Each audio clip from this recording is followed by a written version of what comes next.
Desde que Martín era un niño de escasos 7 años, el océano lo llamaba. No era un llamado estridente ni una voz palpable, sino un susurro constante que solo él parecía escuchar. Una melodía salada que se filtraba en sus sueños y lo acompañaba al despertar. Vivía en un pequeño pueblo costero de Colombia, donde el rumor de las olas era la banda sonora de cada día. Otros niños jugaban al fútbol en la plaza, pero Martín prefería las mañas y salpicaduras de la orilla, sus ojos oscuros fijos en la inmensidad azul, buscando secretos en sus profundidades. Su abuela, una mujer de manos curtidas por el sol y el trabajo, decía que Martín tenía sal en el alma. Ella le contaba historias de sirenas con cabellos de algas y caballitos de mar que concedían deseos.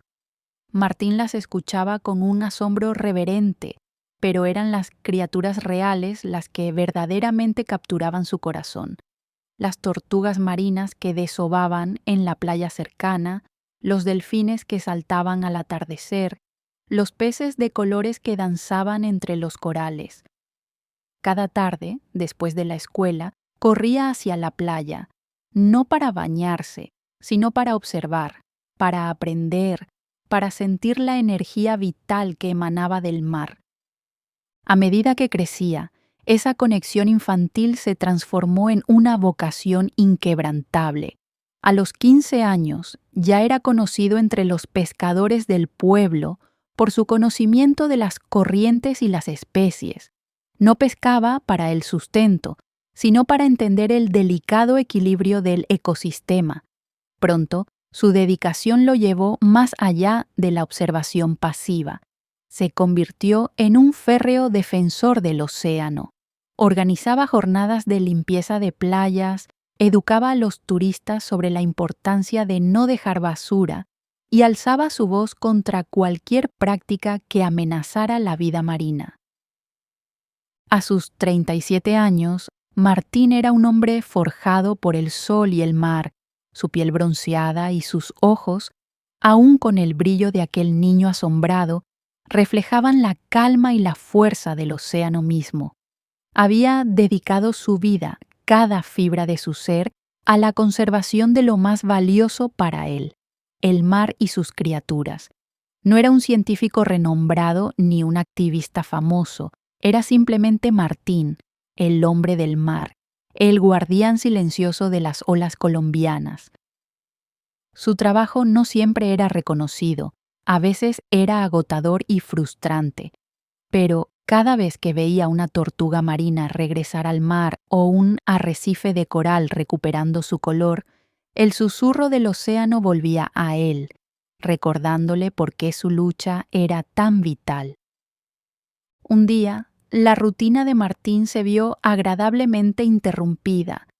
No fue por una nueva especie marina o por la aparición inesperada de basura en la playa, sino por la figura solitaria de una mujer que, al igual que él, parecía hipnotizada por la inmensidad del horizonte.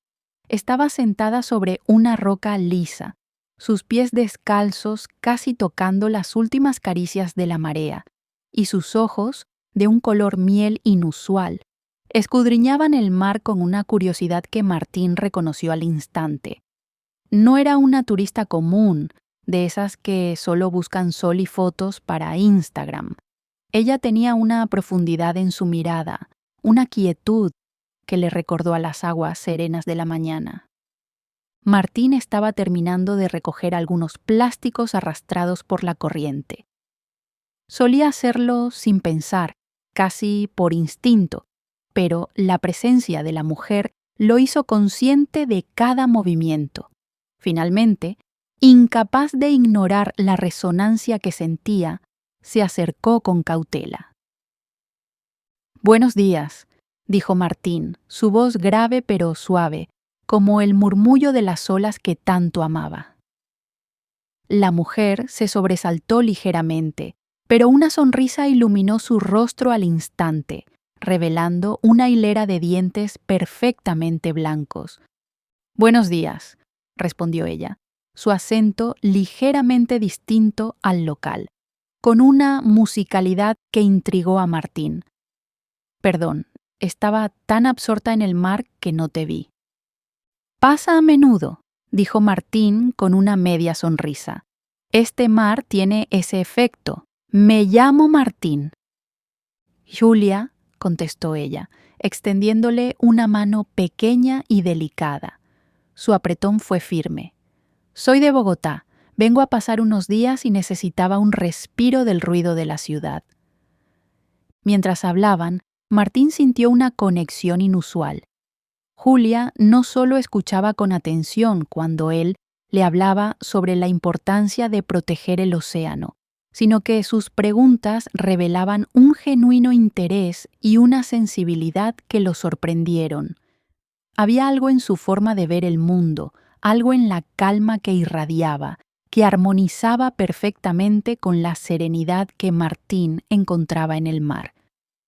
Pasaron el resto de la mañana caminando por la orilla, sus conversaciones fluyendo tan naturalmente como la marea. Era como si el océano, en su sabiduría infinita, le hubiera enviado a Julia como un eco de su propia alma. Los días de Julia en el pueblo se estiraron, transformándose de unos pocos a varias semanas. Cada amanecer la encontraba junto a Martín, ya fuera observando la salida del sol sobre el Pacífico o sumergiéndose juntos en el arrecife donde Martín, con una paciencia infinita, le señalaba las maravillas ocultas, el intrincado baile de los peces payaso entre las anémonas, la majestuosa lentitud de una tortuga carey, la vibrante paleta de colores de los corales. Julia no solo veía el océano a través de los ojos de Martín, lo sentía con la misma intensidad. Él le había enseñado a escuchar el mar, no solo el rugido de las olas, sino el sutil crepitar de los corales, el zumbido de los camarones pistola, el latido silencioso de las profundidades. Mientras tanto, en la superficie, la conexión entre ellos se tejía con hilos invisibles, tan fuertes y naturales como las mareas. Descubrieron que compartían no solo el amor por el océano, sino una profunda convicción sobre la importancia de la vida, la belleza de la sencillez y el deseo de hacer del mundo un lugar mejor. Julia, con su mente aguda y su experiencia en el campo del diseño y la comunicación, comenzó a ver cómo las pasiones de Martín podrían amplificarse. Una tarde, mientras la brisa marina jugueteaba con el cabello de Julia, sentados en su roca favorita, ella le propuso una idea. Martín, dijo, tu trabajo es vital. La gente necesita escuchar tu mensaje, no solo los turistas que llegan aquí. ¿Qué pasaría si creáramos una forma de que el mundo entero escuche la canción del océano que tú escuchas? Martín, que siempre había sido un hombre de acción más que de palabras, la miró, un brillo de curiosidad en sus ojos. Julia, ¿a qué te refieres? Ella sonrió, sus ojos miel brillando con entusiasmo. Podríamos crear una plataforma, un proyecto que combine tu conocimiento y mi capacidad para contarlo. Videos documentales cortos, historias narradas, podcasts donde la gente pueda escuchar los sonidos del mar que has grabado. Un museo de ecos marinos virtual.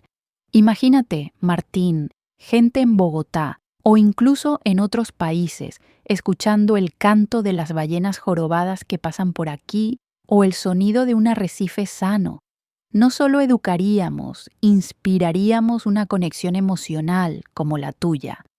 La idea de Julia encendió una chispa en Martín.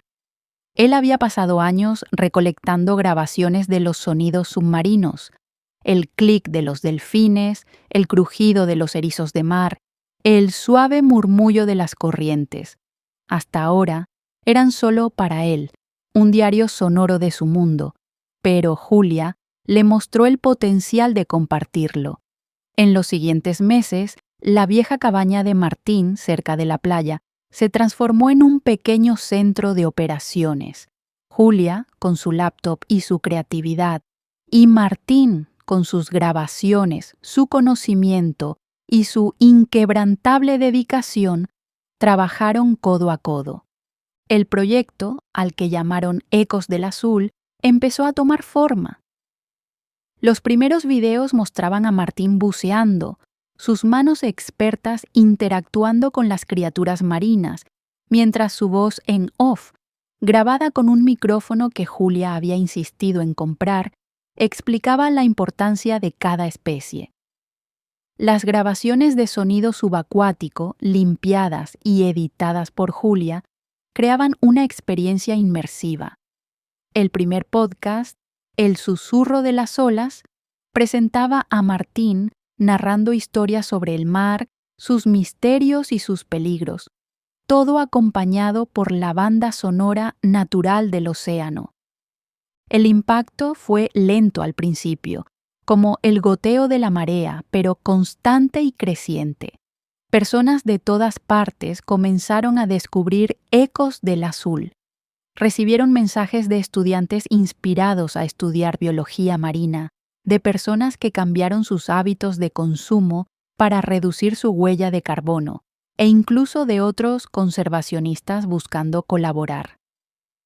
El proyecto no solo sensibilizó, movilizó.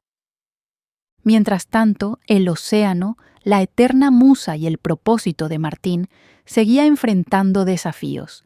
Las noticias de blanqueamiento de coral en otras partes del mundo, la sobrepesca y la contaminación seguían siendo una amenaza constante.